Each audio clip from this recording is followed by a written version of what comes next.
Welcome to Comcast Business. For quality and training purposes, your call may be monitored or recorded. I found an account with Bill. Are we back? Are we live?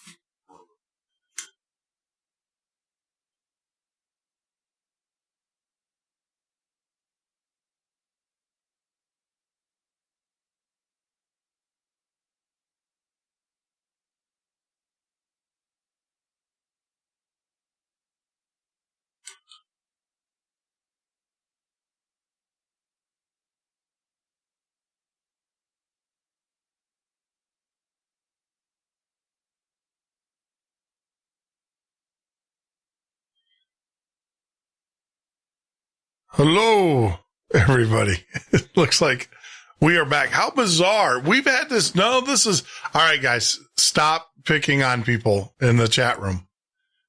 No one knocked us off the air. This is actually our provider, and I'm going to definitely reach out to them tomorrow. I will definitely reach out tomorrow. Someone's going to get a major chewing, to say the least, because this is a provider issue.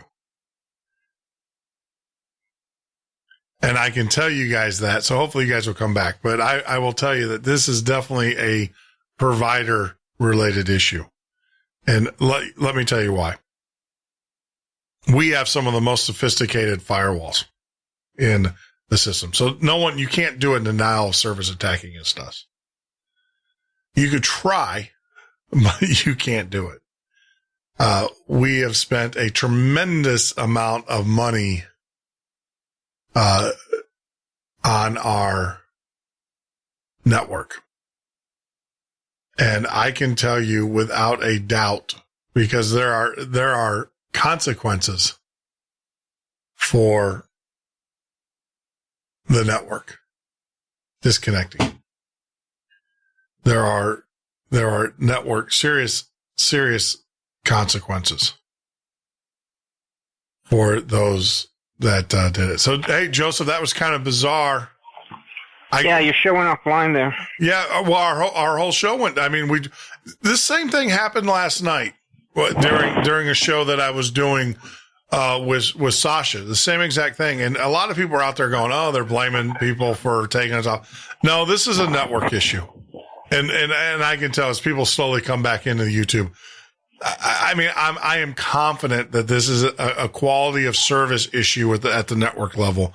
And I am definitely there's going to be some chewing of butt tomorrow, because this has happened 2 nights in a row at about the same time. And something tells me that you got someone in the network operations center over there that's flipping the switches. And I will definitely find out, because number one, we're on a fiber optic line. I mean, our network is on a fiber optic backbone. So, and it's a business class. This is not a DSL, home-based system. We actually pay for business service. And so what, and then on top of that, we have Barracuda firewalls. For those that don't know, these are industrial corporate grade firewalls. And I can tell you, I know there's a lot of accusations going around in YouTube right now where there's a couple members of the group that don't like each other, and they're saying, you did it. Look, I can tell you guys without confidence, this is a service. He was okay. Good. He wasn't seriously okay. Because as I say, this was actually a service. This is a service level event. This was not someone trying to take us off the air. Now, who's to say at the network that they didn't take us off the air? But I'm definitely I get money back. So you guys know Comcast, who provides the service through Verizon to us, they have to pay me every time these lines go down. And it's not cheap. It's basically, I just got a month's free service. So, oh well. But as we were so rudely interrupted, I'm going to stay at you were talking about Kubrick's, the the hotel room, the 427, right? Oh yeah, yeah. And I thought that was interesting. Yeah. I wanted to mention also, just so people don't miss or do not comprehend the whole exorcism thing. I do not, by any power of my own, exorcise, remove these entities. It's done by the power of the Holy Spirit. It's just my faith behind that. So I just want to put that out there. No. Also, there's... No, and that makes it is all done by the Holy Spirit. I mean, we don't. What do you think they're concerned with us? Well, I do have to say though, I'm not. You know, when I first started doing this, I was concerned about demons and possession and ghosts and all of those things that go bump in the night, right? And now I'm not afraid of them because I find out who we are and what we're made of and what we're capable of people. And I will tell you, that doesn't concern me. What now freaks me out is the reptilians. You know, those are the ones that keep me up at night because they eat people. And I don't want to be on anybody's food chain. Well, I don't think they're going to eat you. You ingested too much fluoride for them. Good. And, too much Monsanto Frankenfood. I wanted to, do you know who Simon Parkes is? No. He was a European. He was elected to office, but he's also, yep. He was raised with reptilians. He's a reptilian. Yeah. Actually, Laura McDonald, when she was on the show, I got my memory. I don't know what's going on, but yes, I do know who he is because Laura McDonald actually talked about him on the show on Friday about that. Well, he's a reptilian. He's like, yeah, I'm a reptilian. What are you going to do about it? We're all part reptilian. We have the reptilian brain. I mean, they modified our DNA. So, we're part of 22 different species. That's what makes us so unique. Yeah. What's interesting about Simon Parkes, there were 6 individuals on a round table, and they were all contributing to this conversation they were having, which is really fascinating. And Simon Parkes said he got stuck in this system because he was part of a mission that came to attack during that reptilian battle. He doesn't specifically mention that reptilian battle, and he gives a date that's not in line with my date. But that war he's speaking of, from my memories, was 11,500 years ago, roughly. His mission was to destroy an AI headquarters on Mars, and Mars was nuked. Anyway, he died in that battle, and his soul's been captured in his system ever since.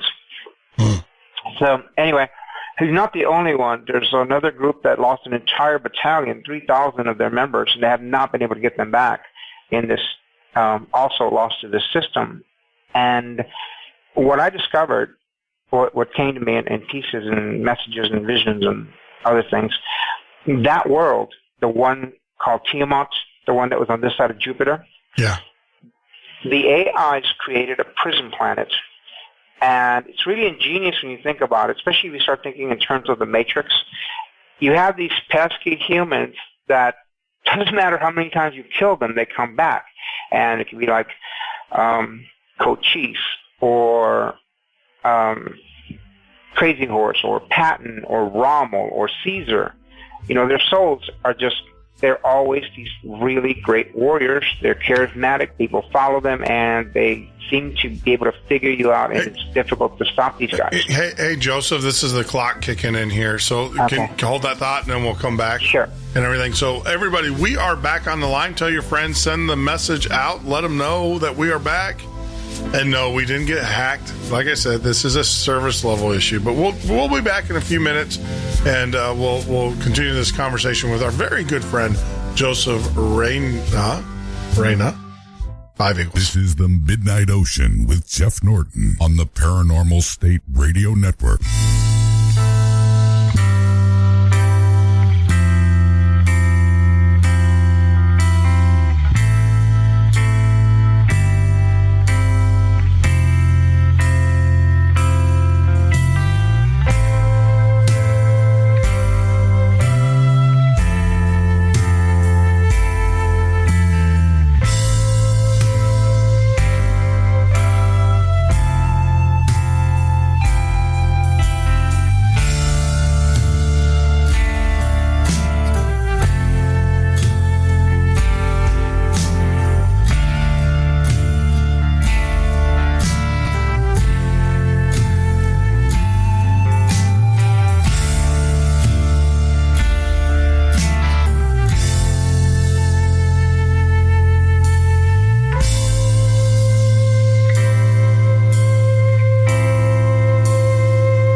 Midnight Ocean with Jeff Norton on the Paranormal State Radio Network.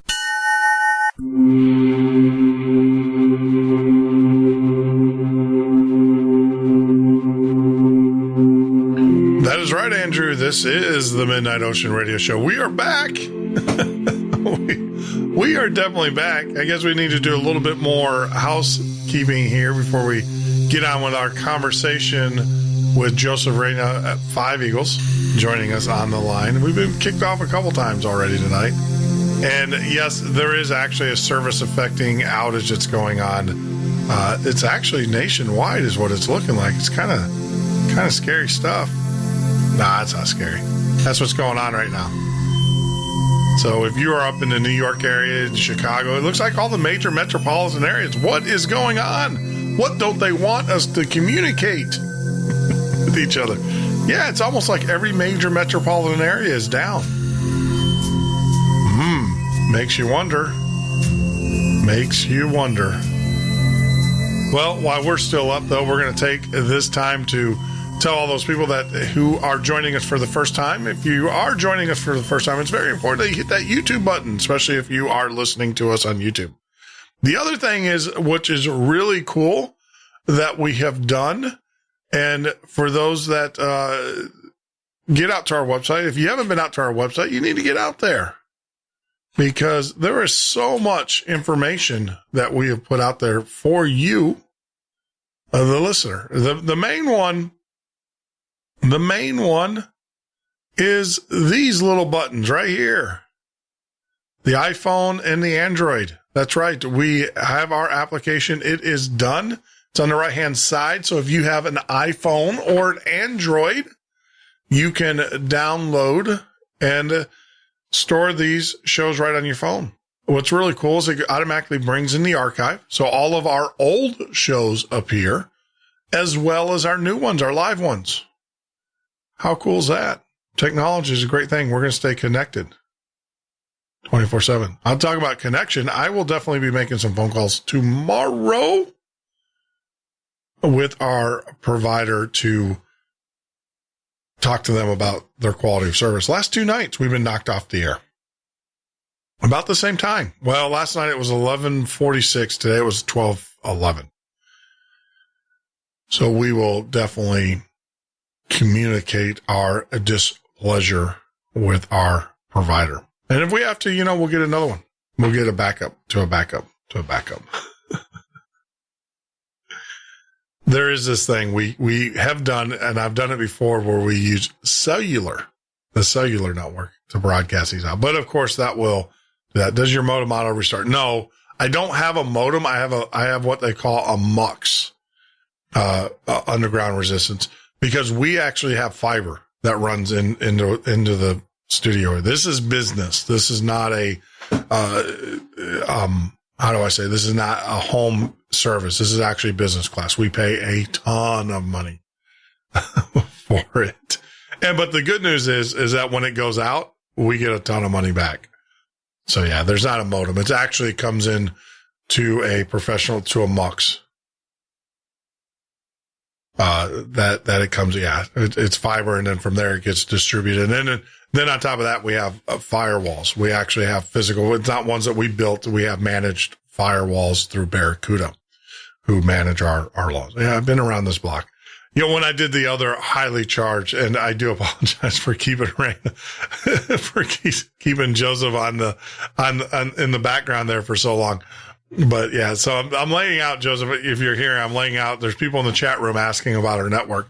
And so, so we have a Barracuda firewall, which is an industrial grade firewall. It's actually managed by Barracuda. We have their engineers who manage the system. And if I was getting a denial of service attack or anything like that, I would know instantly.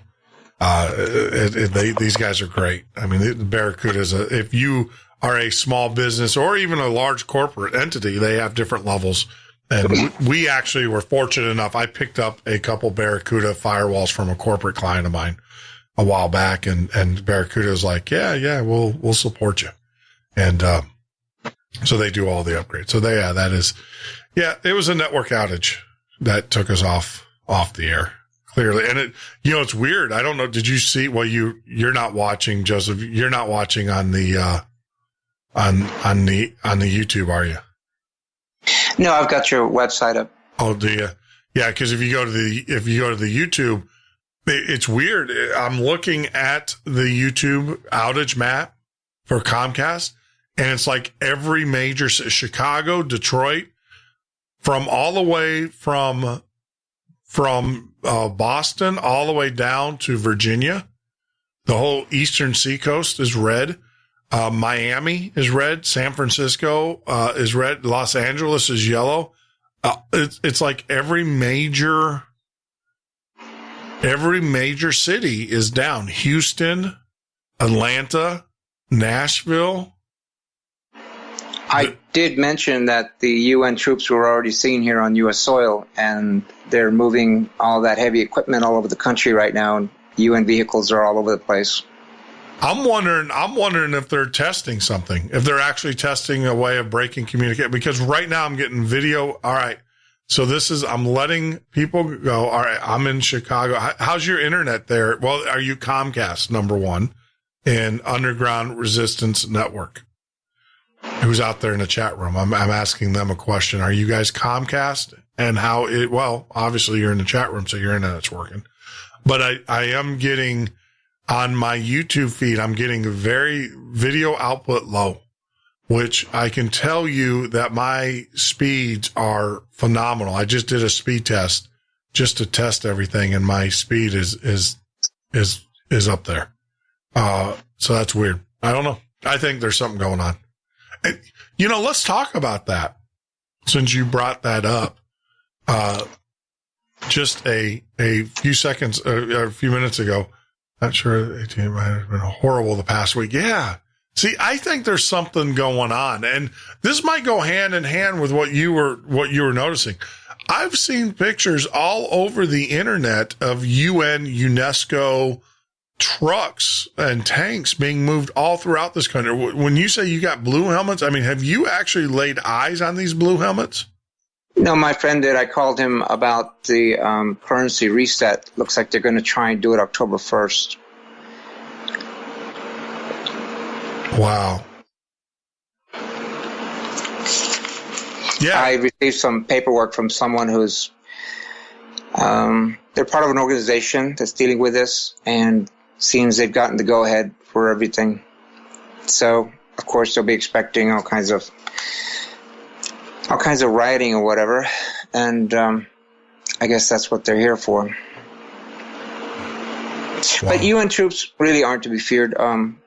The Marines, these guys, the UN troops, I don't know, it's more like a hired security guards type of defense.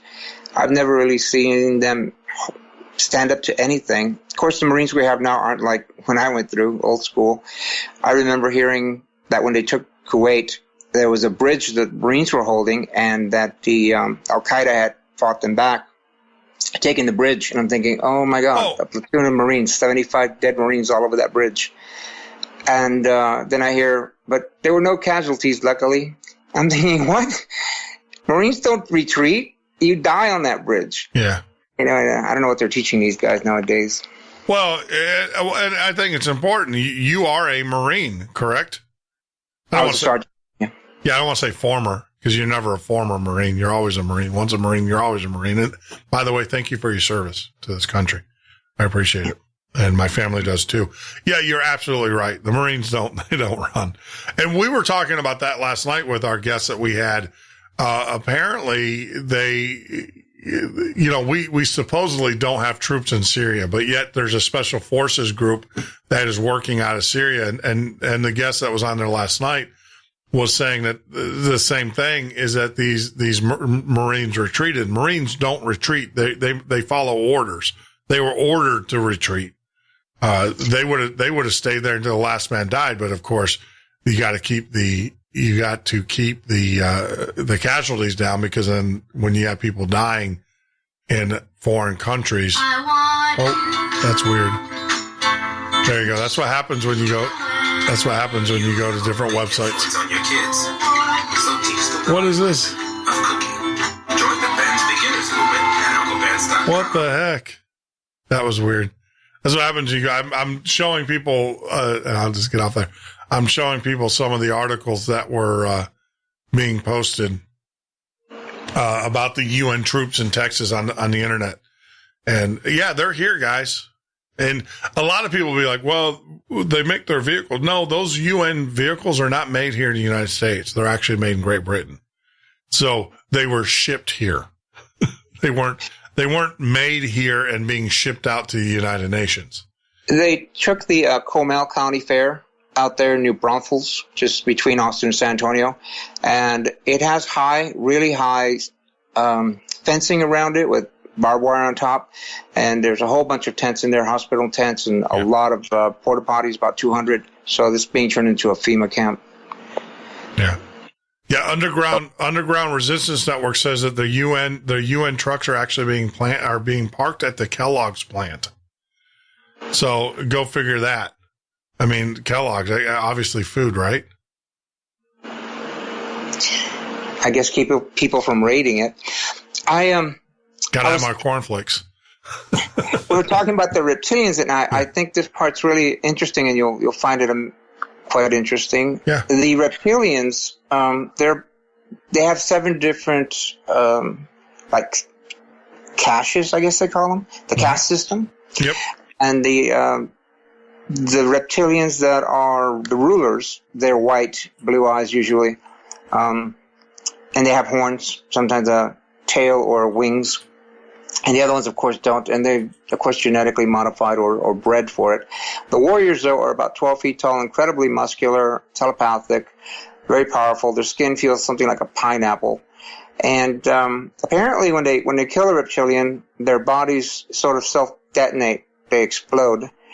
And apparently they managed to capture one that didn't explode by, I guess they froze it or something. And they found that their bodies were riddled with nanites.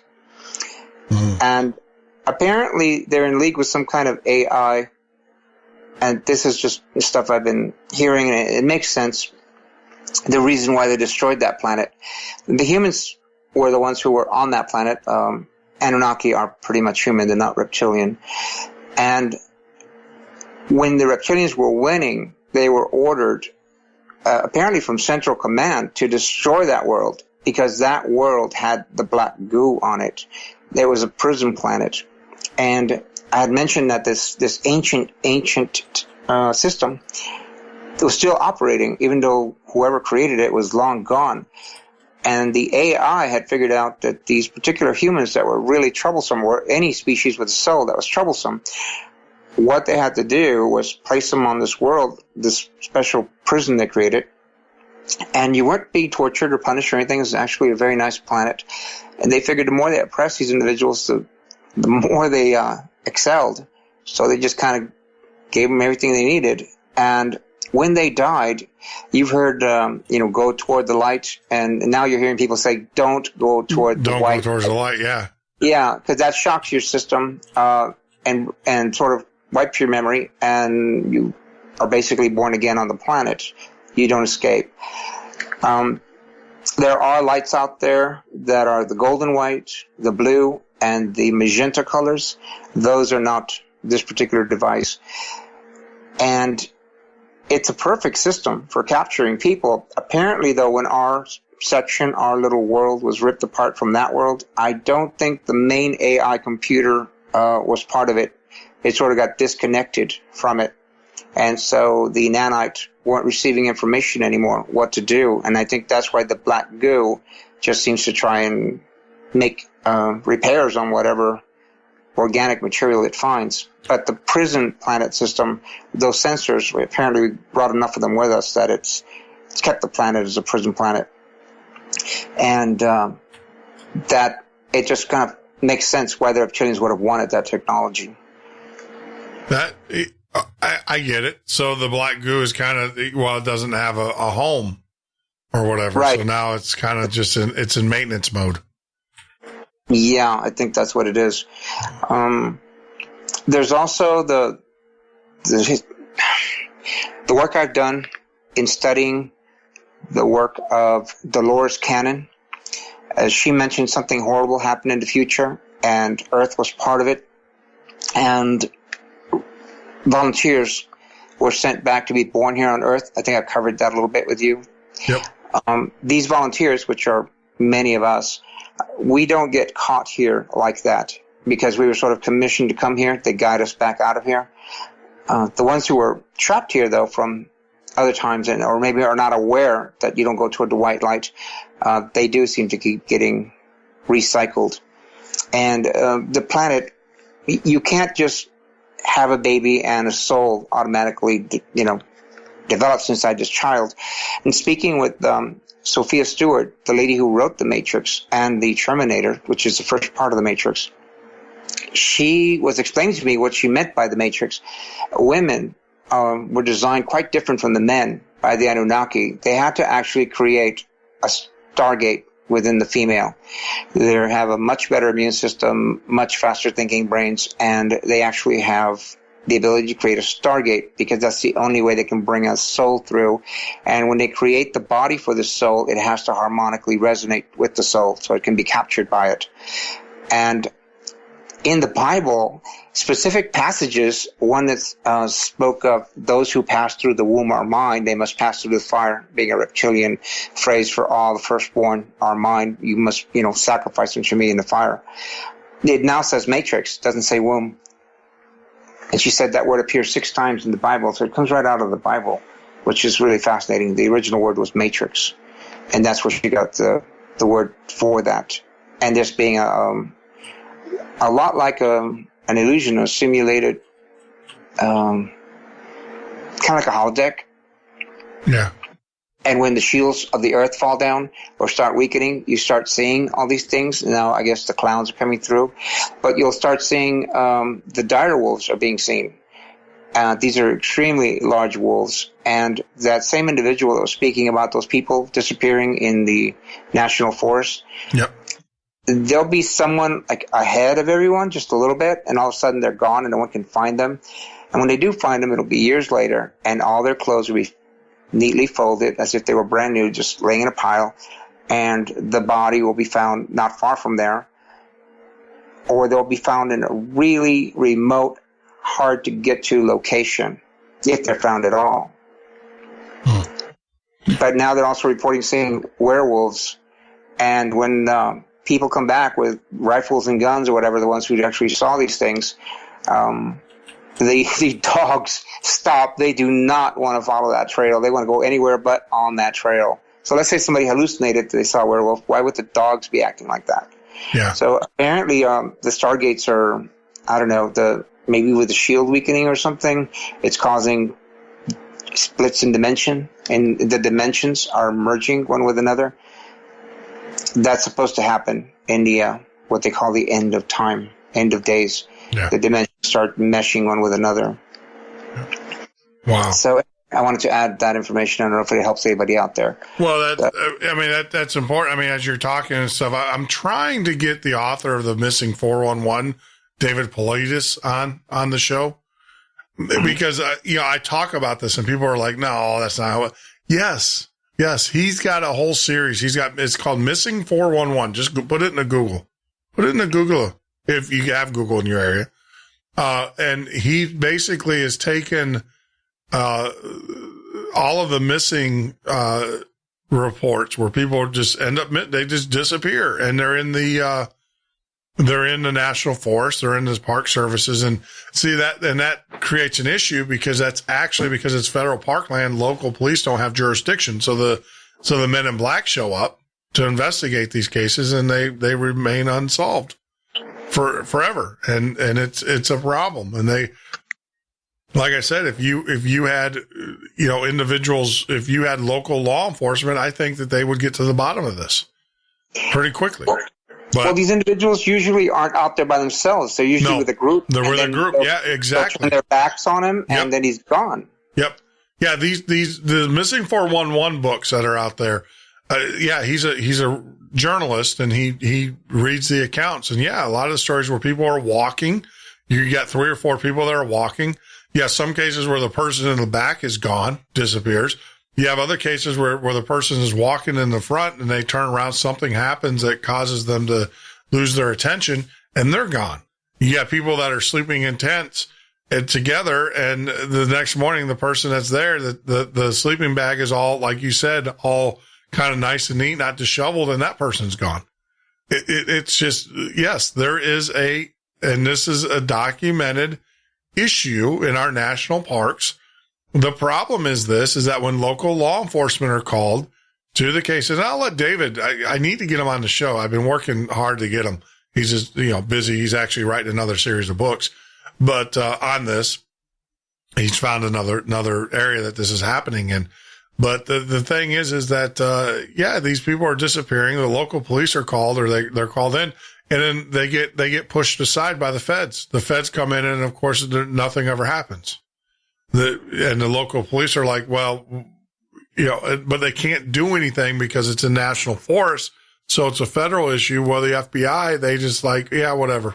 They all say, oh, the people just ran off. People just ran off. And it's like, well, okay, we'll go find them. Why aren't you finding them? I was noticing when I was studying treasure hunting here in Texas, over every major location where history says a very large cache was buried, it suddenly becomes a national park. So I'm wondering if maybe wherever they realized these events were taking place, they made them national parks to, conduct experiments or whatever in there. Well, Montauk, you go to the Montauk. That's the other thing. All right. So I'm going to throw this out there, and I'm probably going to get black suits, not black guys, but black suits. They might be black. I don't know, but guys in black suits showing up. If you have a desire to fly over Area 51 in your little airplane, call me. All right. If you have a desire to break into Montauk State Park, call me when you do it, because I'll put you on the air instantly.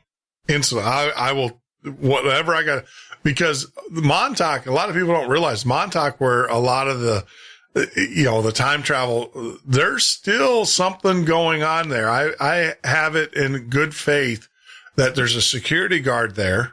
And the Montauk building has been destroyed. It's the actual hangar and stuff is gone. But people say that you go to the state park and you can still hear rumbling. There's something running under the ground. That thing they call Junior is there. Yeah. Well, the monster's there, right? The Montauk monster's there, supposedly. Well, what they did was, those UFO padded seats where you sit and you think and you move in that direction, or you guide the machine with your mind. When they placed this one, it was one of their best individuals, placed him on it. For whatever reason, he visualized a Sasquatch, and that's what came through in not quite the full dimension, and killed quite a few people and did a lot of destruction. It's still there. It's kind of caught in time, but that's what he visualized, and that's what came through. Yeah, I mean the classic Montauk monster. Well, and they said that they actually created that. They did that on purpose to shut it down because they didn't want to. So if you guys go back to the Philadelphia experiment, the whole thing is that they built basically a portal between Montauk and when they were doing the experiment, and so they didn't want to one side, in order to shut to collapse the tunnel down, you had to shut both sites down. Well, they didn't want to shut the sites down. So what they did is they sent through a monster to cause the other site to be shut down, is what they said. And that was what they call the Montauk monster. And I heard they were using that to, go back in time and eliminate troublesome individuals. Yeah. They were doing it all the way through 2012, but there's some sort of bottleneck at 2012 where they couldn't pass forward the Montauk project from there. And now that we've gone through that bottleneck or whatever, the time portal is sort of expanding as opposed to contracting. Yeah. So anyway, they can't go back in time either to eliminate individuals. And I wanted to cover that. Let's say this planet was much older, the solar system was much older. That also makes sense because we're not part of the Milky Way galaxy. You might want to Google Sagittarius Dwarf Galaxy. It'll take you to a NASA site. They discovered about 6 years ago that we are not part of the Milky Way. We're part of another little tiny galaxy called the Sagittarius Dwarf Galaxy, and we're being absorbed, sort of ripped apart by the Milky Way, 10,000 times larger. And that's why the Milky Way is at a weird angle to our solar system, because we're being absorbed by it. Oh. So we're in a whole different area. So, wow. And that would make sense for the ancient AI, that it was in another section of space, this Milky Way. Because the reptilians are basically from the Milky Way. Wow. Well, guess what? We have another break as we roll on into the last hour. And Joseph, are you good? Are you don't feel like you have to stay. All right. I appreciate it. But we are talking about all kinds of paranormal things tonight with our good friend Joseph Reyna, Five Eagles, joining us from the great state of Texas, I'll have to say. We'll be back in a few. Hang in there as we roll on into the last hour of the show. This is the Midnight Ocean with Jeff Norton on the Paranormal State Radio Network.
Ocean with Jeff Norton on the Paranormal State Radio Network.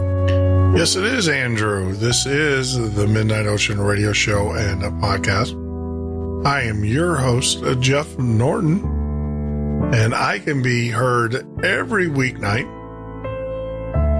from 10 p.m. till 2 a.m. Eastern Standard Time. As we roll on into the last hour of the show, we've been covering all sorts of interesting topics. I hope you guys are enjoying it.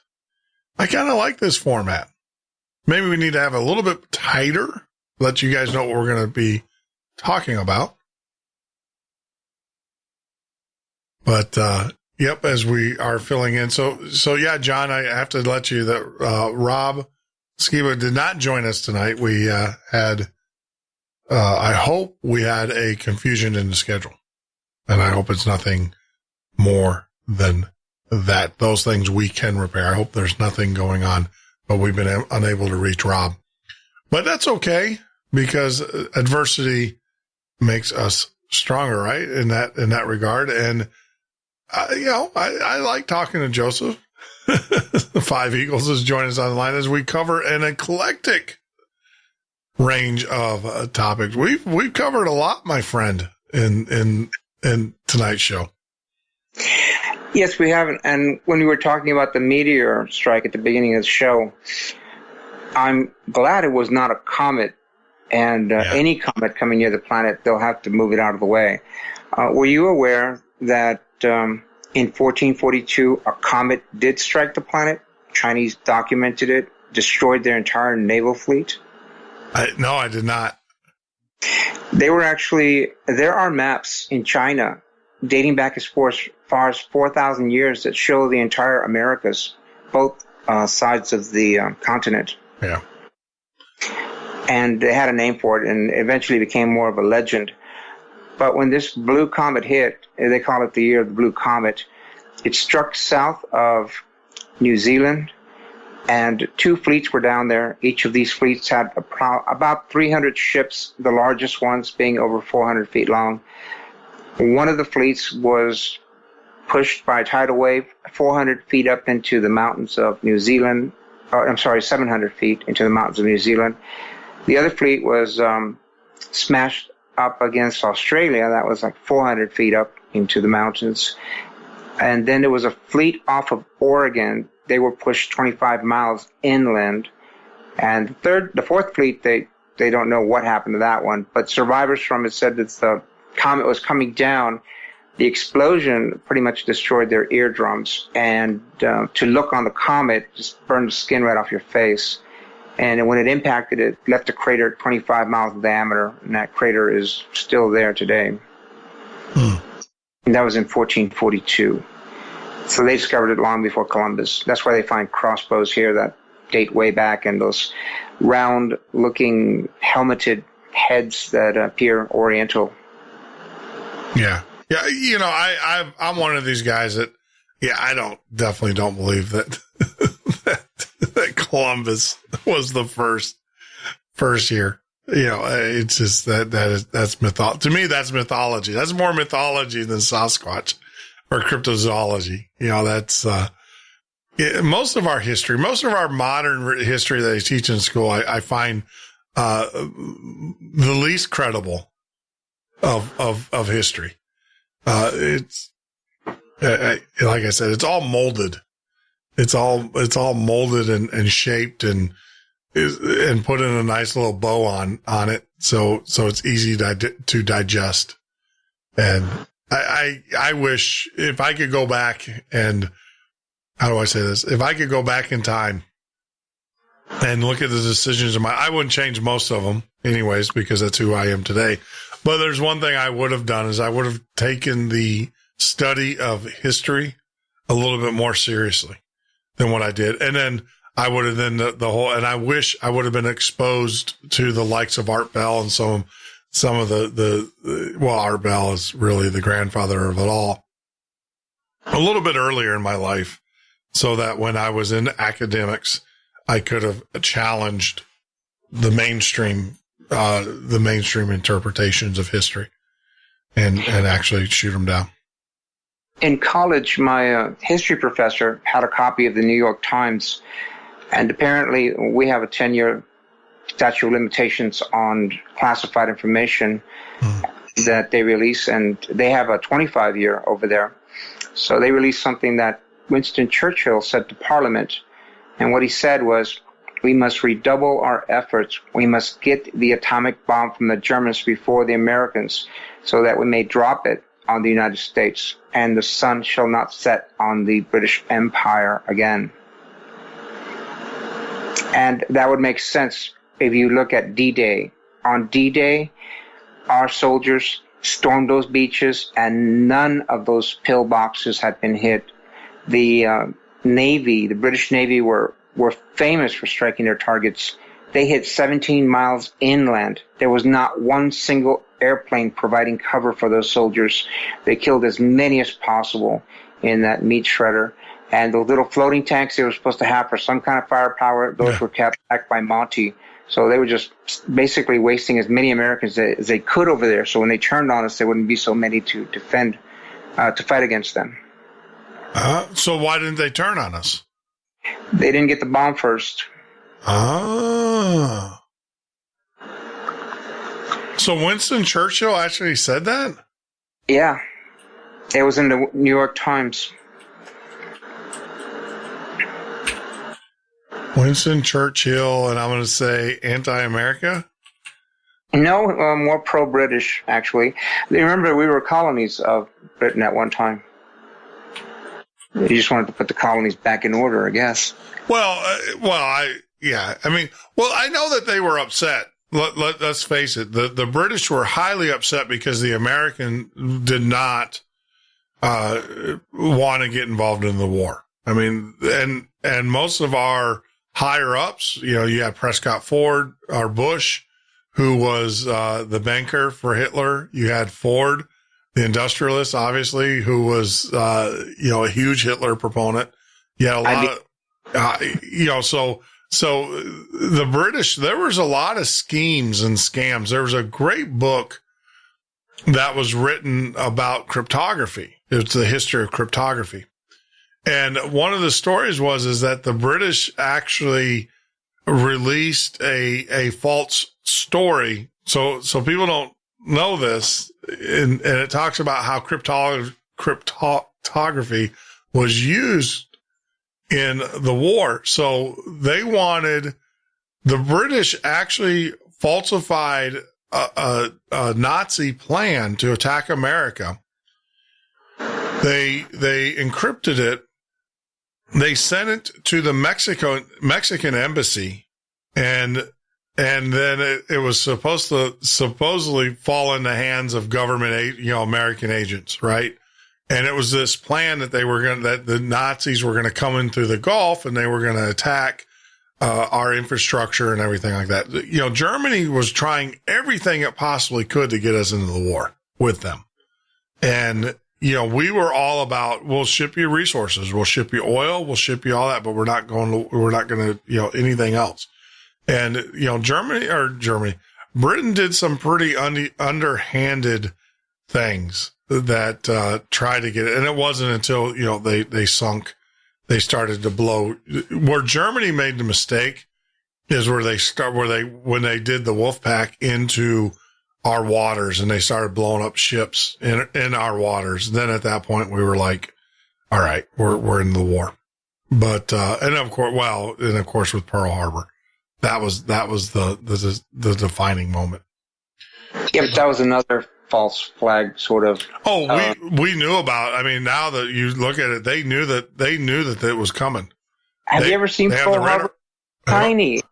Yeah. And they put these ships 3 abreast. It was a Saturday night. These were sailors. Why were there so many sailors on board those ships? They were completely packed.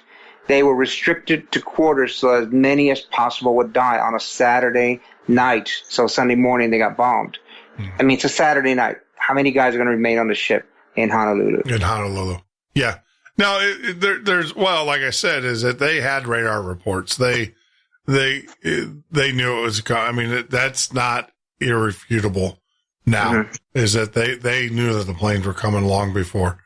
And there was actually the general who wanted to put us on a war stance. He was actually court-martialed. He was short of being locked up, told never to talk about it. So, look, our government has always used, opportunity to the utmost effect of their manipulation of the people. So, and that all goes back to the reptilians. I think it's all terraforming. I think the whole process, my opinion, is that we're all being terraformed, as a planet, the reptilians, or whatever entities in control these days. So, well, I had kind of wondered about that with all the chemtrails they're spraying, the high altitude, the high altitude chemtrails, the manipulation of the currents, the weather. I actually think that we're being terraformed, without a doubt. But one thing though, this shockwave, it kind of has them. They will not survive it. The shockwave is too high a frequency, and normally they have the moon to hide inside of, which has a 25-mile thick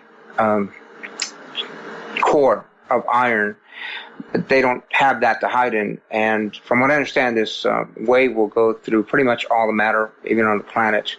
It's something they've been waiting for a long time. The entire galaxy basically has shifted gears and is moving up in frequency, and this sort of sets the stage for the next whatever's about to happen.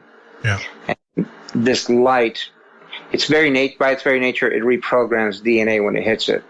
So they protect their DNA. They don't allow it to change. They hide from the sun. That's why they have a lot of the, I believe, the refractive material in the chemtrails, because the sun changes their DNA just from hitting their bodies. And this shockwave will change their DNA, but they won't be able to reboot. They won't be able to upgrade. It's too far of a leap since their DNA has not changed for millennia.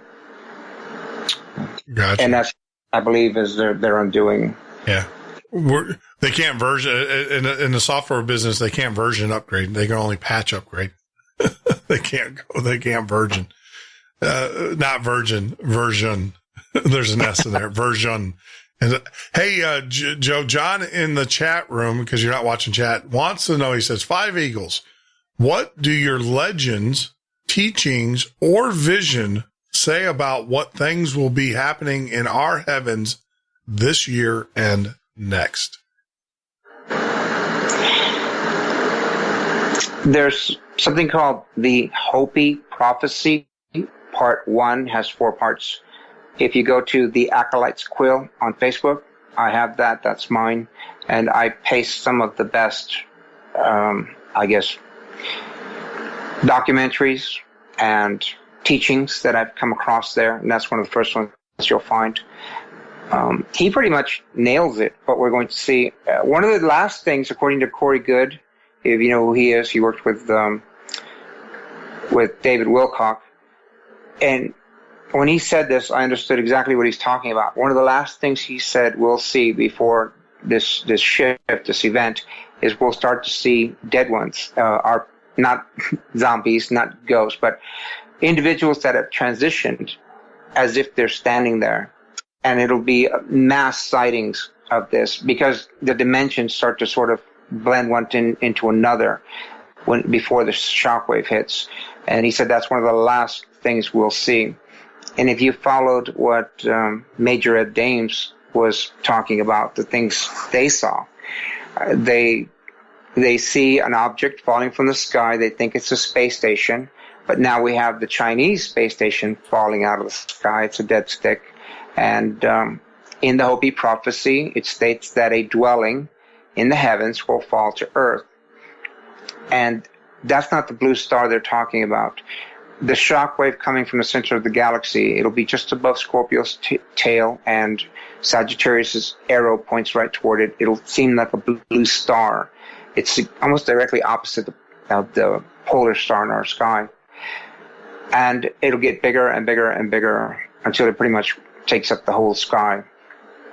That's a shockwave coming toward us, and it'll look blue because of the way light reacts as it's moving towards you.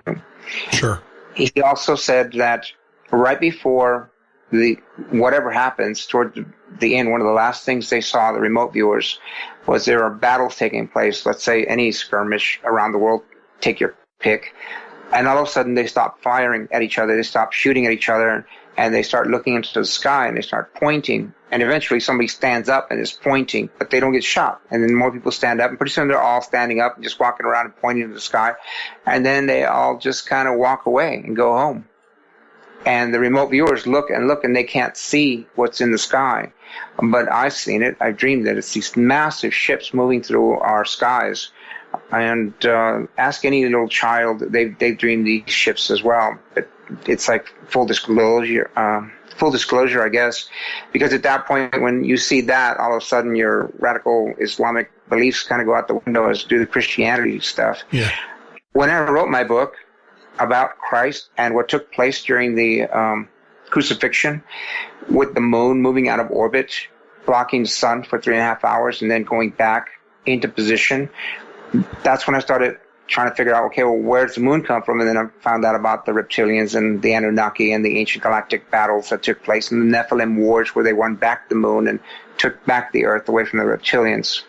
And I discovered that they're all linked. What Christ came to do, they obviously assisted with that.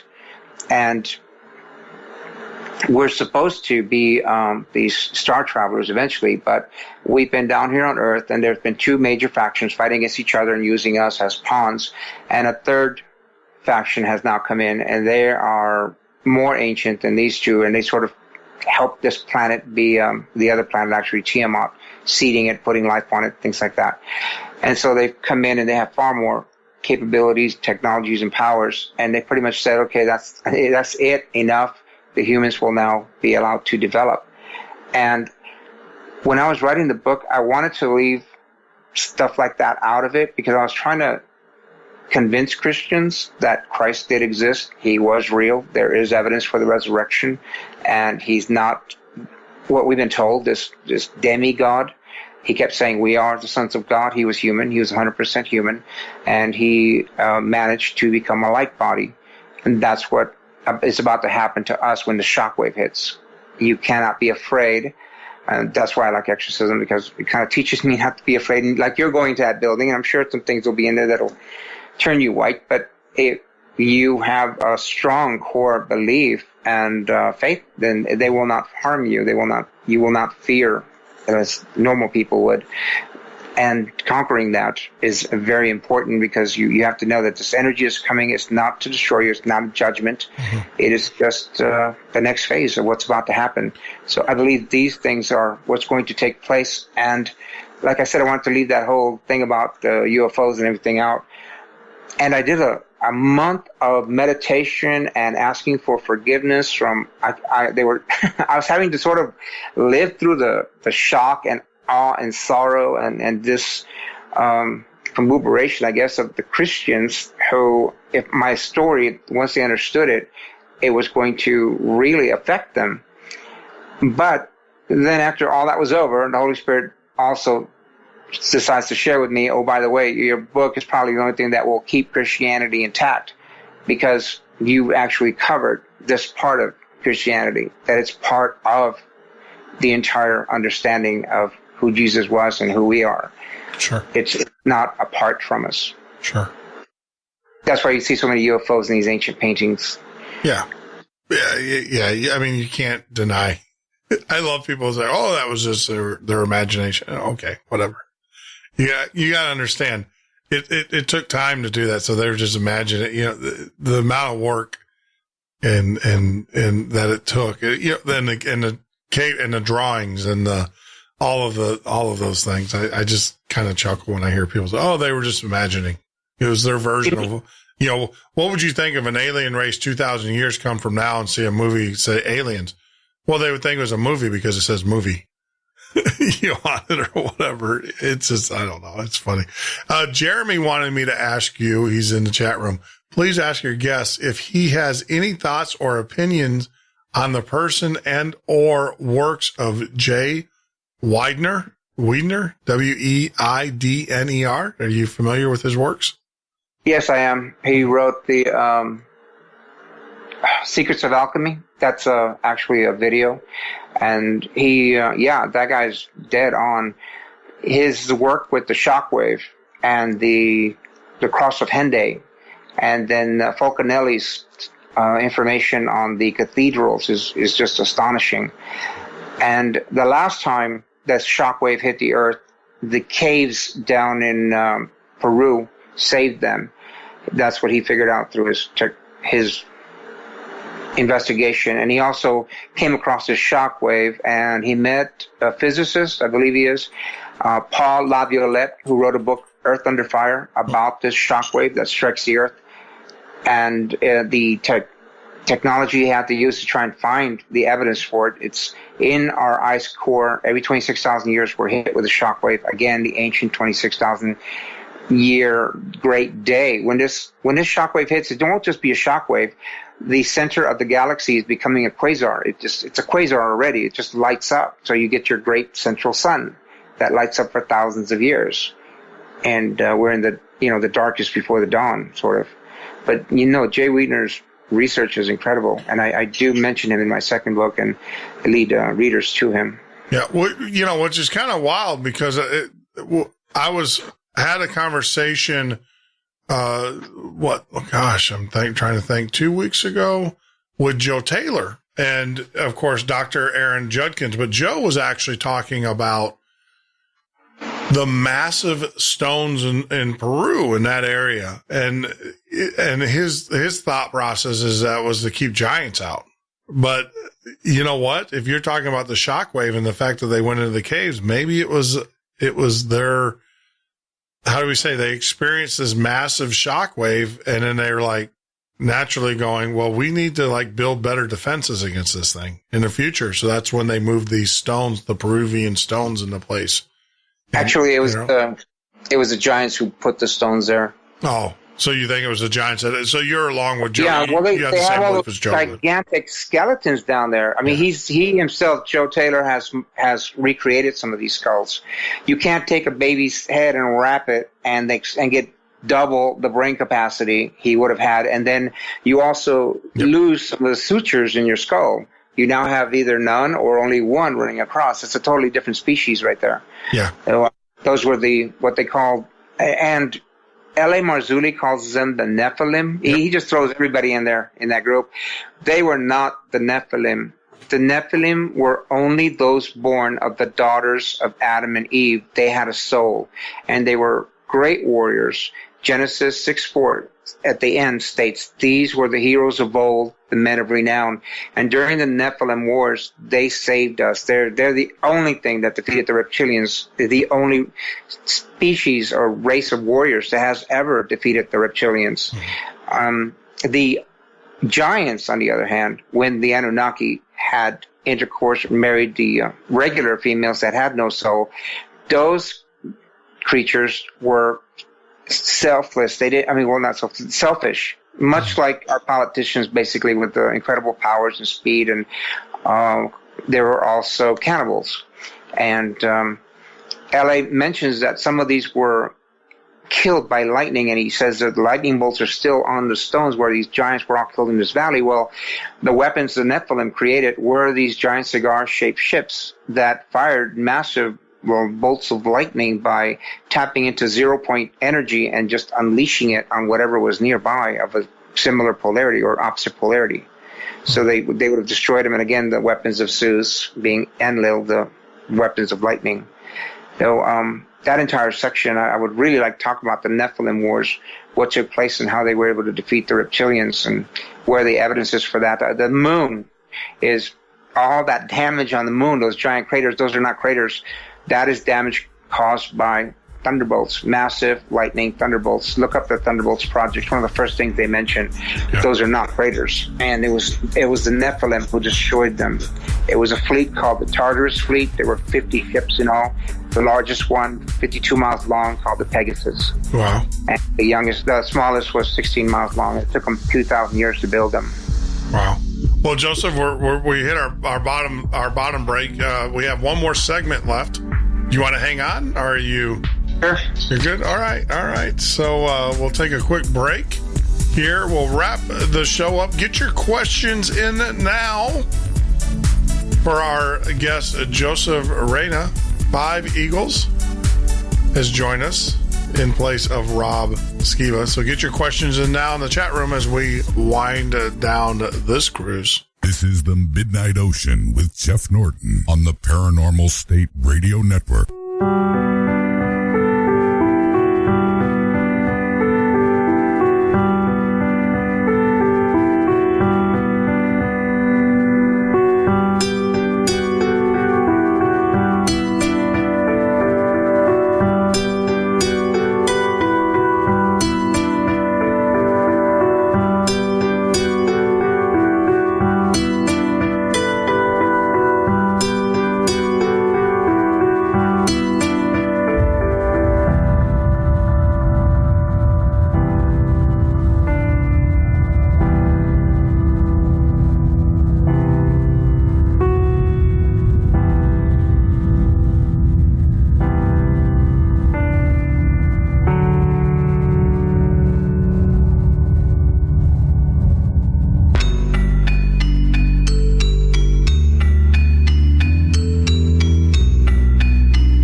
is the Midnight Ocean with Jeff Norton on the Paranormal State Radio Network.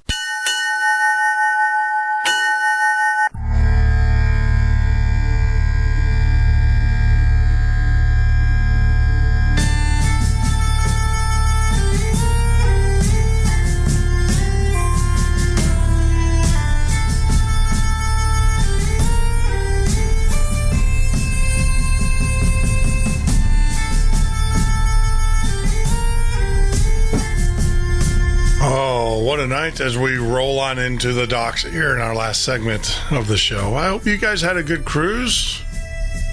It was a little bumpy, had a little turbulent seas out there, but we all got home safe and sound. We have such an adventure to tell our friends and family. I hope you tell your friends and family about us. I think it's very important. Yeah, I said that the way I want to grow the show is organically. I don't want to, I don't want tricks or sleight of hands or increased numbers that aren't actually there. I want listeners who want to be listeners. Hey, Becky, welcome. Kim, welcome to the show. Welcome back. But, I want listeners who want to listen to us. And one of the ways that we can do that is by you guys telling all of your friends and family about, say, hey, look, you found a great show. And I will tell you, we've made it easier for people to listen to the show. If you guys haven't been out to our website, get out there. It's www.themidnightocean.com. That's themidnightocean.com. On the menu, if you're searching with your phone, which is cool, you can probably scroll down to the bottom. You'll see an Android link or you'll see an iPhone link. If you click on that, it will install the Midnight Ocean's Android app or iPhone app, whatever one you select. And in that way, you can carry us with us 24. All of our shows are there. And also the cool thing about it is that when we go live, it will show you the live shows. So you no longer have to log into the web. We enjoy you guys in the web.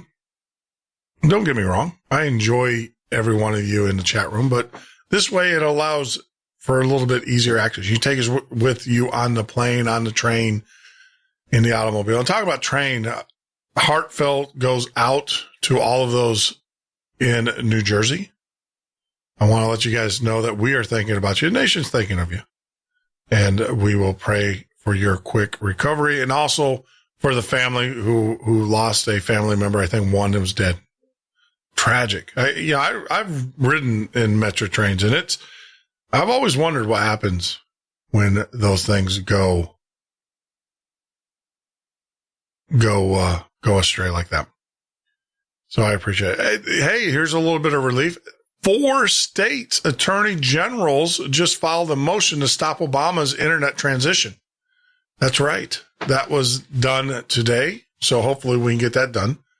But they filed it in the federal court of Texas, which has always been on the right side of the Constitution. So hopefully we can get a block there. I don't think it's really going to block. I think they're just going to push it through. And so hopefully, like I said, we'll get some reprieve. We'll know tomorrow. We will definitely know tomorrow. And as, like I said, we wrap up this evening, we have our guest who has joined us so graciously as he's done in the past. As some would say, the Midnight Ocean's version of Linda Moulton Howe, Joseph Reyna, 5 Eagles, is joining us. One thing though, Joseph, I do appreciate you. Look, I love Linda and I love her reporting. What drives me nuts is that she would pull out that clunky tape recorder. And, every time she did the Art Bell show, she would be like, I was investigating cow mutilations. And I understand the journey, but then I just envisioned that big old black, and we all had them as kids growing up, the black tape recorder. I just imagine that getting clunked down on the table and her hitting the play button, and the good old days of Linda Moulton Howe. I actually reached out to her, asked her if she'd be on the show. I haven't heard anything back. So I don't know if I'm finding that some of these guests are contractually obligated not to go on other shows. They've signed agreements. So I don't know. I'd love to have Linda on the show. I think she, like I said, she's a mainstay. It just drives me nuts. I'm going to tell her to leave her tape recorder at home though. I'm going to talk to her. Say, look, I don't want to talk to your tape recorder. I want to talk to you, Linda. I want to know what's in your, what you're thinking. Yeah. So, oh Lord. But yeah, she gets a lot of flack. People are like, oh my God, Linda, when she came back to Art Bell, when he came back on the air, everybody's like, oh, it's Linda. Oh, it's so boring. No, I actually think that she's pretty interesting. The problem is no one said, hey, Linda, stop using tape recorder. Just, let's you and I just have a talk. I think I think I could do a really great show with her. because I would tell her that I'd say, don't bring your tape recorder. We're just going to have a conversation. So, earlier, one of your listeners asked about, Joe Wiedner. Yeah. I forgot his name. Yeah, Joe. Yep. He covers the, Cross of Henday. Have you ever heard of that? Cross of Henday? I am learning. So you got to understand, Joe, I am a neophyte in all of this. I am learning I'm learning through you guys. You please do not assume that I know anybody. I am learning just like my listeners are learning. And actually my listeners can probably teach me a few things. So no, never heard of them. Well, see, when I wrote the book, it was so long. I had to, actually 900 pages. I broke it down to 700 and I had to break it in half to release the first half. And then I was given additional information where I have to change the second one now. It's actually ready to go. I just don't want to release it because of the information I want to change. But in there, I covered the Cross of Henday. And what was fascinating about the Cross of Henday, at the bottom of the pillar, there are 4 pictograms, one on each face. One of them has like a fairy tale moon. Another one has a star, sort of starburst. And the other one has a sun, has 2 rings around it, and the sun looks kind of angry with these waves coming off of it. And then on the back, there's an oval. It's got a cross in there, and in each cross it has an A, 4 A's. And he does a great job of decoding it. I think he pretty much got it very accurately. On the last one, though, the oval, that gave him some trouble. But once he realized that is the 26,000-year cycle, and you have the 4 ages, the golden age, the silver age, the bronze age, and the iron age, the ages of enlightenment, or whatever you want to call them. The tarot, it has special cards called the arcana, and these cards all fall into order. They have numbers assigned to them. The 17th card is the moon. The 18th card is the star. The 19th card is the sun. And I hope I got the numbers right. And 20th would be it's an angel blowing a trumpet. On the trumpet is a white sort of flag with a red cross on it, and the souls are rising from their graves. It's Judgment Day. And if you go back one more card, which isn't on the pillar, it is the tower. And the tower shows 2 individuals on each side, upside down. They're dressed in civilian clothing. The tower's on fire. There's lightning striking it.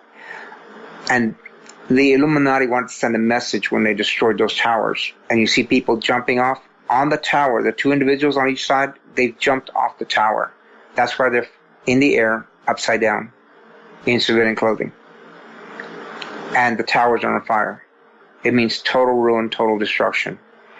And they would have collapsed the world at that point, the entire economic system of the world, and then brought it back up with a new world order, a new money system, a new government, except for Y2K. Y2K ramped up sales of survival gear, generators, and whatever else, and it kept the country going after 9/11. And what's fascinating about Y2K, people say, oh, nothing happened. Well, that's not true. I was a technician at Motorola, and half the machines we switched over crashed. We had backed them all up, of course. On that night, there were people at the plant. We were not allowed to leave that alone. I was on standby. I was not out partying. I had to be on standby. Every technician was on standby, and the ones that were not on standby had to be on the premises, all supervisors. That's how seriously they took Y2K, because they saw how many problems we had with it. Mm-hmm. If it wasn't for all the billions of dollars and man hours that went into fixing that problem, it would have been a disaster. Yeah. Wow. Yeah, I was actually part of that YQ. I was working for an insurance company during the Y2K scenario, and it was a lot of people. To be honest with you, most of the guys that I was working with, as we were adjusting the tables and the formulas and stuff, most of it from a financial standpoint was a money game. It was a money thing. It didn't affect any. It really wasn't going to affect a whole lot in the long run. Believe it or not, what was more that was more devastating was recent. The leap year actually had a greater impact than Y2K did. So yeah, I know they were talking about airplanes and guidance systems and all of that stuff, but I wasn't a big concern. But oh man, my friend Joseph, it is long in the night as we pull into the dock. Use that metaphor and everything. Is there anything you want to throw out there to the guests? Hey, tell them about your book. Tell them about your website. How do they reach you? And more. Go ahead. Oh, I don't have a website. I've just recently did a Twitter thing. It says @5eagles. I don't really know how to use it yet. I've never tweeted. But I created the Acolyte's Quill. And in there, like I said, there are probably 20 different videos. Some are short. One's about 8 minutes. The 5 truths about the pole reversal. That's a really fascinating one. With that guy, Suspicious Observers. I had been following him for years. And Marshall Masters, Planet X 101. He pretty much covers everything you would want to know about what is out there, what were they looking for, is there any evidence for it, it's there, oh, they found it, okay, now they have to cover it up because it's on its way back and keep the people from knowing about it.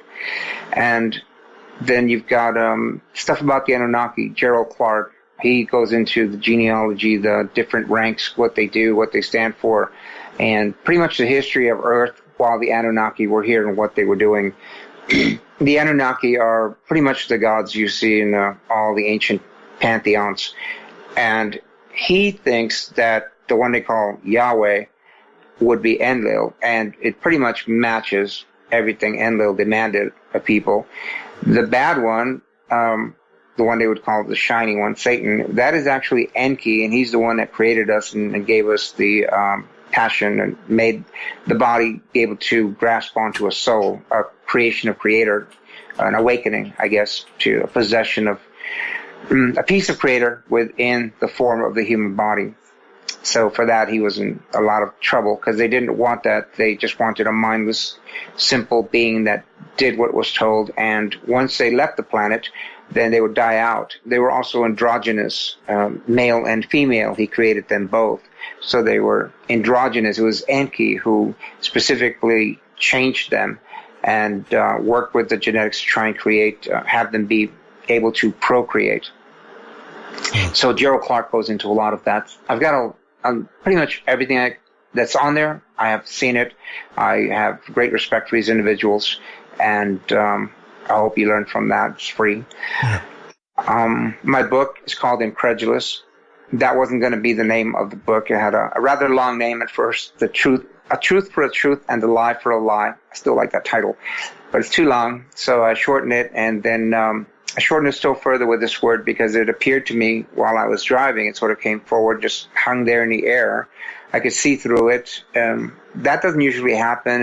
It's happened other times when I see something that's actually more of a vision, but I can see it perfectly. It's just kind of opens up there like a window. Yeah. Well, and this was just fascinating, and I didn't know what the word meant exactly. Had a pretty good idea what it was, but it was a perfect word for the title. It means unwilling or unable to believe, not that it isn't true. And the second book would actually really push you to the limits of believing. This one here, it's a novel. It's written kind of like The Matrix, kind of like National Treasure. And it takes the reader through a time. This guy, he does treasure hunting, he's remote viewing, and he gets trapped in a time portal, I guess you'd call it, in the Bermuda Triangle, and he's taken back to the time of Christ. He was a priest for the Roman Church, an exorcist, so he's well acquainted with the Gospels, and he finds himself as one of the 12 disciples of Christ, and in a position to make changes and not allow to happen what took place. It still takes place, quite different from what we've been told, and then when you look at the evidence of that story, backed by actual factual evidence and a motive, that makes far more sense than the story we've been given over and over and over. That just kind of leaves a lot of things hanging out there. I also found out Judas never betrayed Jesus. That word is not betrayal. And Jesus considered him a favored disciple. He's also counted among the 12 who saw him, and he went on to conduct a tremendous amount of miracles, so many that they had to add a second Judas to the list and give him the credit for those miracles, because Judas had to sort of be destroyed the same way Mary Magdalene had to be destroyed. I discovered that Judas was Jesus' identical twin brother, and there's always been legends of an identical twin brother. Ramtha by J.Z. Knight, who's channeled by J.Z. Knight, he mentioned that Jesus had an identical twin brother. And then when you actually find out what happened, he either had an identical twin brother, or I can show you his tomb. It's in Kashmir, because that's where the twin brother's buried, close to Mother Mary's tomb, which is also in Kashmir. And anyway, that's what the book deals with. Wow. And incredible stuff. Oh, I also found out he was guilty of the crime of sedition against the emperor, and it was a Roman arrest with a cohort, which is 1/10 of a Roman legion, 600 soldiers. And then the Jews rearrested him, trying to pin something on him at the last minute so they could sort of put jurisdiction and prevent him from getting executed, not to save Jesus, but their own hides, to prevent rebellion. Gotcha. Oh, man, what a night. What a night, my friend. I appreciate it, and I hate to cut you off, but we're going to have to wrap this up. I've got a few words to say to the children in the chat room. Not children, listeners. I don't know if you're watching the chat room and stuff, but I've got a few things that I gotta do a little just kind of reminder of what's going on here, why we are all here. So that's going to take a few breaths out of me, but I will definitely get your links back up, on tonight's show. I'll change everything, Joseph, to give you full credit for the show. I appreciate you jumping in there, my friend, and, helping me, carry on tonight's tradition of a great show. I think it was awesome. I thoroughly enjoy this format. I got to look into a little bit more though, how I can get a little bit more interactive, with the guys in the chat room, and now that we have more and more listeners that are coming on every day. Well, they asked fascinating questions. They were very good questions. Yeah, no, they were great, outstanding questions. Absolutely. Absolutely. I think we had a great show, and that's why I'm really, really upset at the fact that they're tarnishing the show by going after each other in the chat. It's a long history though, but I'll deal with that, my friend. And so, like I said, hey guys, if 50% is the guests and the other half is what goes on in the chat room. It's entertaining in some regard, but we'll have a nice little powwow about that here in a little bit. But take care of yourself. I will definitely be in touch. And by the way, L.A. Missouri, he's going to be on the show. Thank you for arranging that. Yep, L.A. agreed to be on the show next month, which is going to be a great show. Yeah, I don't think L.A. is going to like my book very much. He's very much the whole Jesus Christ is the Son of God. And I have no problem with that. Just the evidence doesn't show that. And he didn't say that. Look, and this is actually, this is a great segue. This is actually, I'm glad you said that, because this is a very good segue, because I'm over here watching the chat room, and I will say, look, people, once again, it's divide and conquer. That is the goal. That is how they do it, and that is how they will overtake us.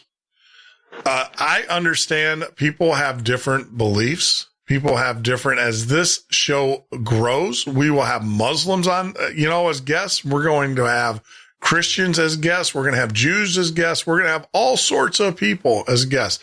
The common thread is to bring non-mainstream ideas to the mainstream. And every culture has non-mainstream ideas. The thing is that I do ask that when you are like a dinner, think of it as a dinner date, right? Think of it as a dinner date. When you are a guest or you are a listener on this show, you have been invited to dinner. And when you are here, even though you agree or disagree with the other guests or with the other dinner party, i.e. the listeners, keep it to yourself. I'm just going to say that. Keep it to yourself. Sit back. I know you're trying to wrap it up.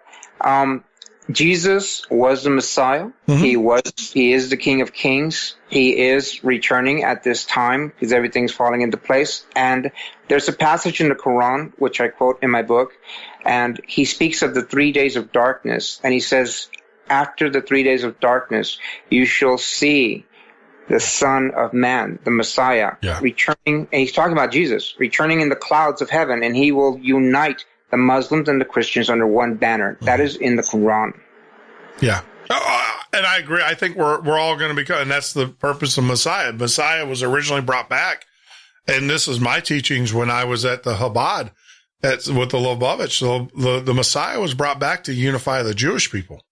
You know, God's going to come back now, not to unify the Jewish people, the Christian. He's going to come back. He's the unifier of all, and he's going to unify all of us.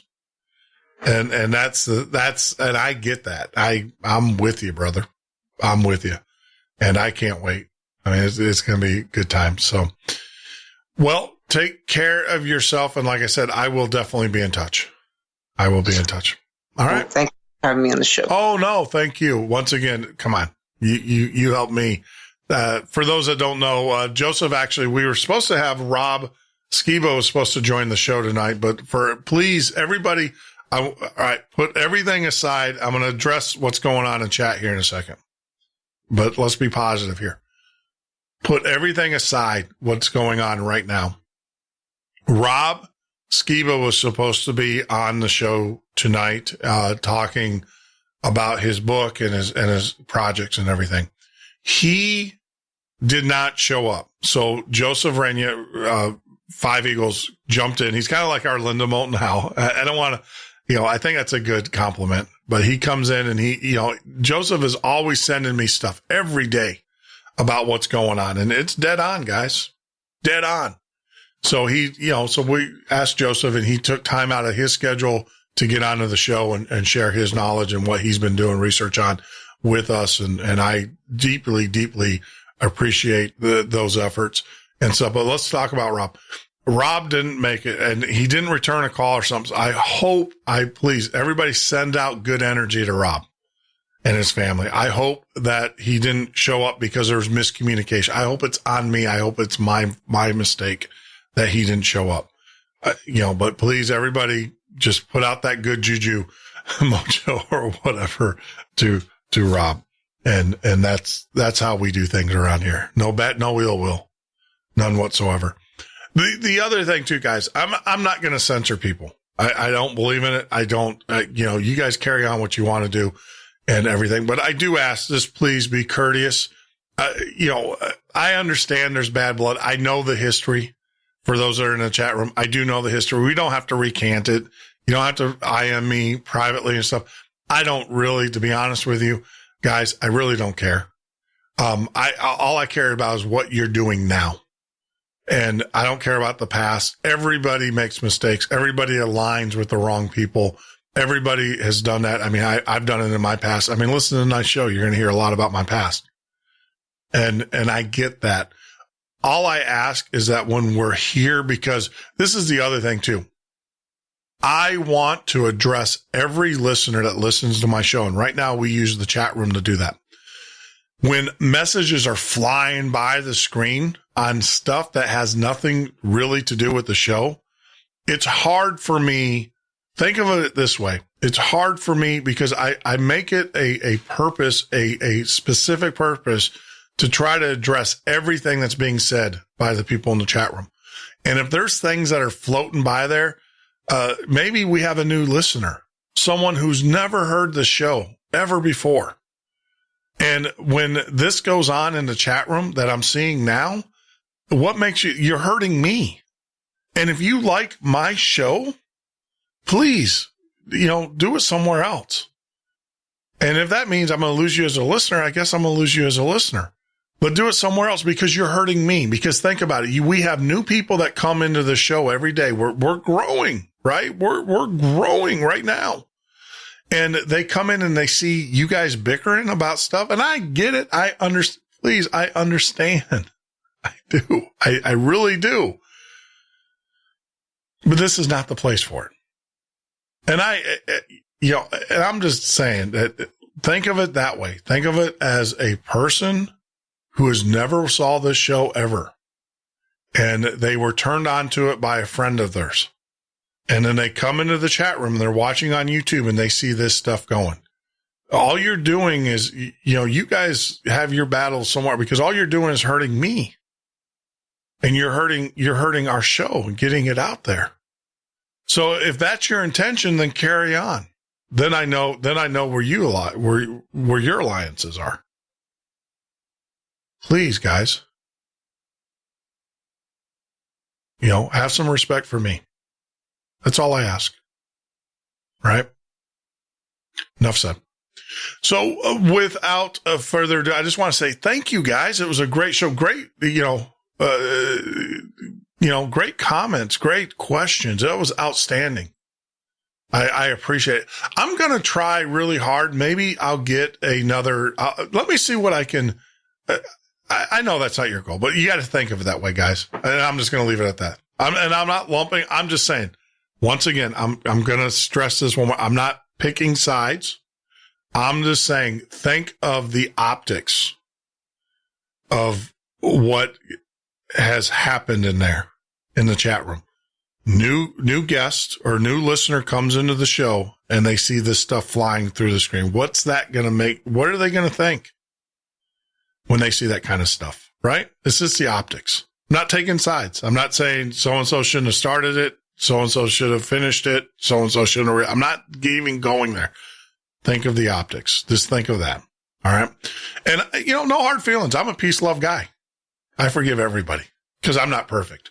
He without sin cast the first stone. I am definitely not picking that rock up. I am nowhere near that rock. I need to turn around and walk away right now. Right. So, that's it. Done. I don't want to hear done. I'm done with that. So let's get back for tomorrow's show. I want to let you guys know Ed Roman's going to be joining in the show tomorrow. It's going to be outstanding. That's going to be a really cool show because Ed, for those that don't know, Ed is, Indie Artist of the Year or hopefully going to be 2016 Indie Artist of the Year. Most of the verbal music that we play, the ones with singing, that's Ed Roman doing that. And my ending song, my theme song, and I'm going to work some out with Ed because, we're going to grow this show. We're going to grow this with everybody that's here today. Every one of our listeners. That's how we're going to grow the show. I remember I am so happy. Let me tell you, I'm grinning from ear to ear because I'm looking in the chat room in the room and I'm seeing 10 people right now following the show. I remember the day where we had 1, maybe 2, right? And more importantly, I'm seeing people that I've never seen before. Thank you guys for joining us. I appreciate your presence. I really do. I appreciate each and every one of you guys. And so, but Ed's going to be joining us tomorrow. Next week, we got kind of an open schedule. I've got some pretty cool things coming down the pipe. I think next week's going to be UFO week is going to be the underlying, and we're going to kick it off with a pretty cool UFO tape. Yeah. And if you guys are interested in being a guest, because this is what I'm going to do on Monday. I think we're going to start it off with Monday. We're going to play a tape that I've acquired. And we're going to, if you want to participate, just IM me through Facebook or send me an email. The best way to reach me is production. Oh, yeah, this is some new emails I got to get out there to people. production.themidnightocean@gmail.com. That's production.themidnightocean@gmail.com. Reach out to me if you'd like to be on the show next week as a guest, as a host. We're going to be talking about UFOs. And don't worry, you don't have to be an expert. I'll do that for you. But it would be cool because I'm going to play some pretty cool things. I'm going to be playing some pretty cool things. And it would be cool to have feedback, have people live on the air. Maybe I'll have 2 lines open so we can have 2 guests at the same time. as we play these tapes and these audio recordings of UFOs. Pretty cool stuff. So that is on tap probably for Monday. And then we're going to fill the rest of the week with experts in ufology. So next week is definitely going to be the UFO week, the UFO show. So that's going to be cool. And so look out for that. Also, make sure that you let your friends and family know, download the apps. We built those guys for you. We built those apps for you so you can communicate with us and also take the shows with you. So use them. We put a pretty big investment into that. So please use those applications. But getting back to Ed, yeah, he's going to be joining us tomorrow. We're going to maybe spend a few minutes talking about music. We got to do that. But the other thing is that we're going to talk about his experiences. You know, if you listen to Ed Roman's music, you'll know that there's some paranormal underpinnings there. And we're going to have that conversation. That's going to be a pretty cool conversation as we go into the weekend and everything. What a great show. I really like this format. I think what we will do, though, is we'll do it maybe on a Thursday. Thursday's a good day, not Friday. I kind of like Fridays to have a guest. And so we'll do this on Thursday. Everybody else is open line Fridays. Whatever. I want to still have a topic and just have people talk about it because your opinions do matter. But, yeah, send me an email if you'd like to be on Monday's show, production.themidnightocean@gmail.com. The other thing, too, is one of the things that we're doing, and I know everybody's got needs out there, so there's no reason why this mailbox isn't full. It's called healing.themidnightocean@gmail.com. Healing.themidnightocean@gmail.com. What that is basically if you need like good energy sent out because you have something going on in your life, let us know. All I do ask is that you mark the email what can be shared. So you type shared or share at the beginning. You type in what you want us to share about your story. And at the end of the sharing, you type in end, right? At the end, type in end, share, end. Or you say start, end. I don't care, just to note it so any human intelligent person can figure it out. And we will read your story on the line, and then we will send you guys a good mojo. Our listeners can do that. I think it's something that we can all do together to kind of help each other out. And everything. Everybody needs help. I mean, don't be an island all to yourself. It's no fun. It's not a great thing. Well, I do have to wrap it up. I'm going to have some audio work that I have to do, thanks to whatever entity, did whatever they did do. But like always, remember, be love. That's all it is. Just be love. And hang out in the chat room, as we play the song, because I'll take a break and if you guys have questions for me in chat, I will, answer them as we are doing the audio. So, yeah, the show I know ends when it's over, but I'm up for a few more minutes as I'm processing the audio, making sure everything goes out. So feel free to stay in the chat room and YouTube, and I'll try to answer your questions between keystrokes and all of that.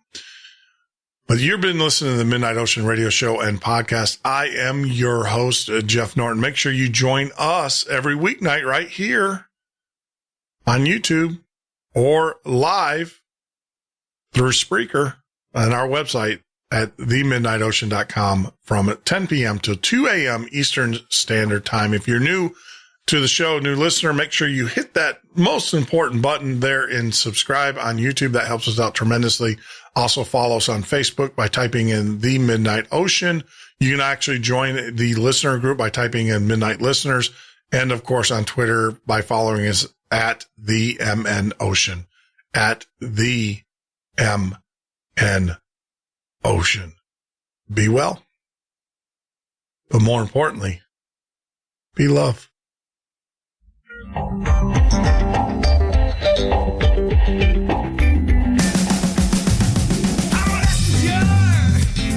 I'm a radical. I am love.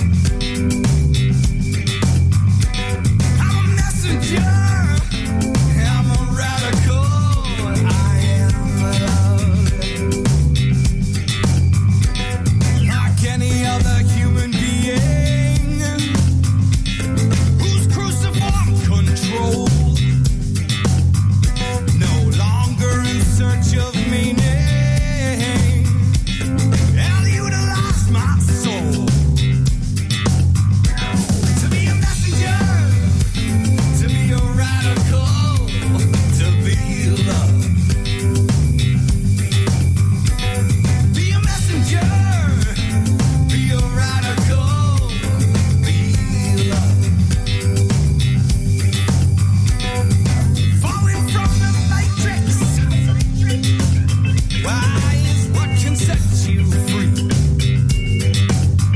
And if you look behind the curtain and then into the mirror, then I think you'll see.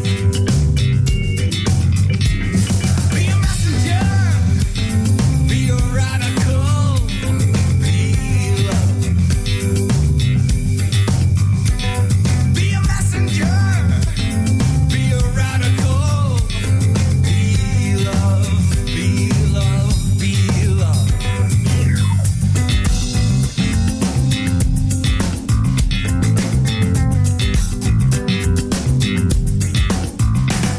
But I only hope that blood, sweat, and toil catches up with us all. The scars that you get each day make you stronger somehow in some way. Look for your own truth in your heart when it's bold. You know, it may seem like a coda, but I learned it from my Baba. It's not what you believe, it's what you do. It's what you do. It's what you do. What you doing now?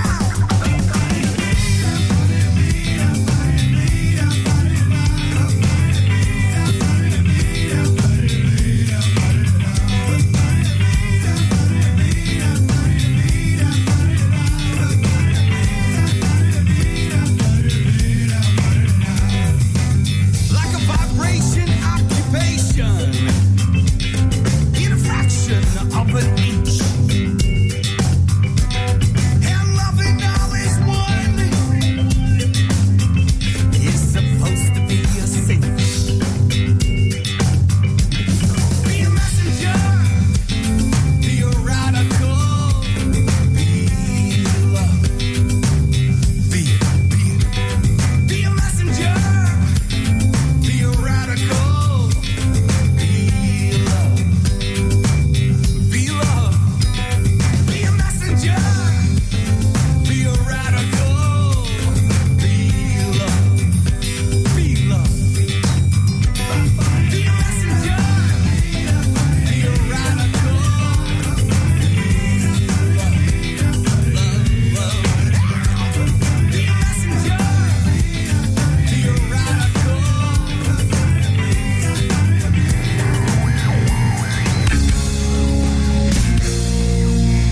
This is the Midnight Ocean with Jeff Norton on the Paranormal State Radio Network.